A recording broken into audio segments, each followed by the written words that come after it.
Team পরিবর্তন নিয়ে মাঠে নামতে যাচ্ছে আর্জেন্টিনা। মিশরকে হারিয়ে কোয়ার্টার ফাইনাল নিশ্চিত করতে এবার বড় চমক নিয়ে আসছে কোচ লিওনেল স্কালোনি। আগামী ম্যাচের জন্য সাজাচ্ছেন বিশেষ পরিকল্পনা। ম্যাচের আগে জানা গেল শুরুর একাদশে আসছে রদবদল। সব মিলিয়ে আগামী ম্যাচে আর্জেন্টিনার একাদশে কোন তিন পরিবর্তন আসতে পারে তাই নিয়ে বিস্তারিত আলোচনা হবে এই রিপোর্টে। ব্রাজিল বাদ পর্তুগালও বিদায়ের মুখ দেখেছে। তার আগে জার্মানি ও নেদারল্যান্ডস সেই একই পথ অনুসরণ করেছে।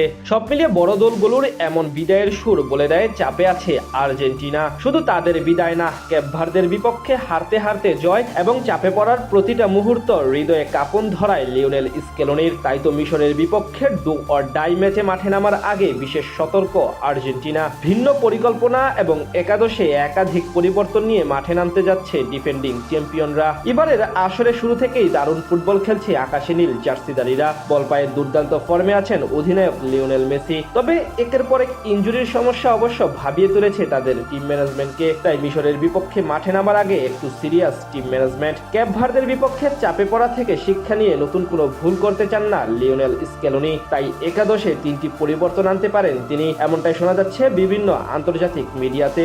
এর আগে গেল শুক্রবার ক্যাপ ভার্দের বিপক্ষে 3-2 গোলে কষ্টার্জিত জয়ের পর টানা 3 দিন কঠোর অনুশীলন করেছে আর্জেন্টিনা দল। সেখানে নিজেদের দুর্বলতাগুলো কাটিয়ে ওঠার উপর সর্বোচ্চ জোর দিয়েছেন স্কেলোনি, যার মাঝে তিনি দলের টিম কম্বিনেশনে বড় পরিবর্তন আনার সিদ্ধান্ত এনেছেন বলে জানা গেছে। সেদিক থেকে সবচেয়ে বড় প্রশ্ন বাম প্রান্তের রক্ষণে। চোট কাটিয়ে পুরোপুরি সুস্থ হওয়ায় নিকোলাস তাগলিয়াফিকো আবারও প্রথম একাদশে ফিরতে পারেন। তার জায়গায় এতদিন খেলেছিলেন ফাকুন্দু মেদিনা। ক্যাপ ভার্দের বিপক্ষে ম্যাচের শেষ দিকে মেদিনা পেশিতে টান অনুভব করায় অভিজ্ঞ তাগলিয়াফিকোর ফেরার সম্ভাবনা বেড়েছে। জানা গেছে তাকে দিয়ে স্টার্ট করার চিন্তা করছে টিম ম্যানেজমেন্ট। এছাড়াও আক্রমণ ভাগে জায়গা হারাতে পারেন লাউতারো মার্টিনেজ। ক্যাপ ভার্দের বিপক্ষে ম্যাচটি সহ এই বিশ্বকাপে এখন পর্যন্ত নিজের নামের প্রতি সুবিচার করতে পারেননি ইন্টার মিলান ফরওয়ার্ড। তাই তার জায়গায় একাদশের সুযোগ পাওয়ার অপেক্ষায় এখন হুলিয়ান আলভারেজ। যদিও এখন পর্যন্ত এই আতলেতিকো মাদ্রিদের ফরওয়ার্ডও নিজের সেরাটা দিতে পারেননি। তবে বর্তমান পরিস্থিতি বিবেচনায় লাউতারোর চেয়ে কিছুটা এগিয়ে তিনি। এর বাইরে একটি টেকনিক্যাল পরিবর্তনও করবেন